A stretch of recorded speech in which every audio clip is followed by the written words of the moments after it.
hanapin muna ang pinakamatigas na kawayan. At ito ang ilalagay sa ilalim. Pantahin ang tawag dito.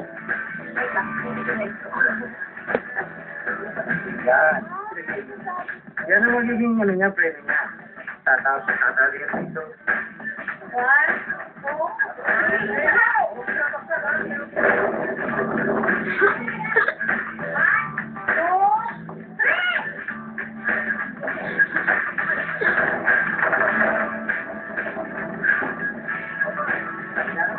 Sabi ko kanina, tatlo. Pumili kami ng yung tuwid na magandang parang sabi ni Binoy, yun ang magiging sahig. Yun ang magiging sahig ng pagpapatungan namin ng iba pang kawayan na maliliit. Kapag naiayos ng kawayan pagsahe, isusunod o ipapapin na rito ang iba pang binota ng kawayan. Naipep!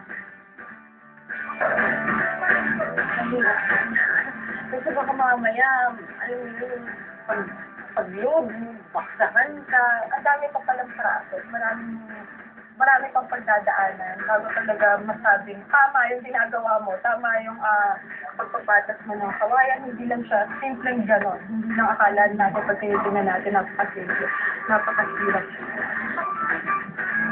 Ikasalansan ito ng maayos at balate. Itatali at sisiguruhin hindi bulag-pot kapag biniyahin na. Hindi ko po, ang sinusuporta. Sana po iboto niyo po ako. Dito pa ako ikaw. Dahil talaga pong ginawa ko po ang trabaho bilang isang magkakawayan. Sobrang hirap po ng dinaanan ko hanggang sa huli po, hanggang sa pagbubuhat na kahit sakit na po ng likod, pero kinaya ko po. Kaya sana po hindi ako nagtulong sa inyo. Suportahan niyo naman po ako. Iboto niyo po ako. Dito pa kung ako ikaw. Naanyayahan ko po kayo bumoto. Boto niyo po ako, dito sa kung ako ikaw. Pero syempre nasa inyo din, lahat po kami dito naghirap, kung sino lang po matalas ng boto. Saglit. Boto niyo po kung ako, ikaw. Ngayon, ma-appreciate na natin lalo yung mga ganun na hindi natin babaliwalain. Kasi mahirap pala yung trabaho na ginagawa nila. Okay, Earth. Bye! Okay yung warning device niyo. Very good. Good job, girl.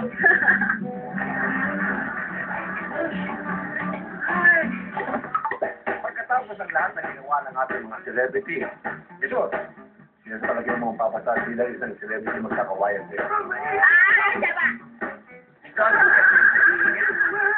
Bukas natin malalaman, live na live, kung kanino kaya Yula, Vanessa, at Jenny at tatanghiling celebrity magkakawayan. Kaya patuloy ko kayo bumoto. Kung sino sa kayong tatlo ang gusto nyo manalo at malay nyo, baka pati kayo manalo bilang lucky tester mag-uwi ng 20,000 pesos. Kaya kita tayo bukas live, same time, same channel, dito sa Buto.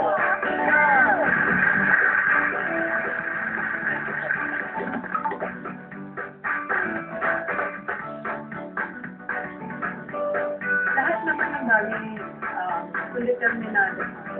Kakayanin.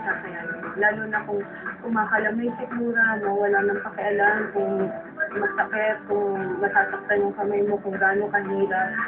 Gusto ko kailangan mong mabuhay. Bakit ka naman mag-iinapit? Gagawin ko to. Marangal na trabaho ito.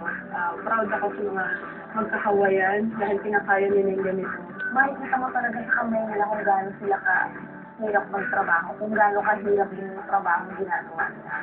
Ngayon alam ko na kung paano yung proseso, diba, paano nakapunta sa gilid ng kalye ang mga kawayan, hindi sila naglakad, sila ay binuhat ng mga nagtataga, diba, hindi sa magaang trabaho.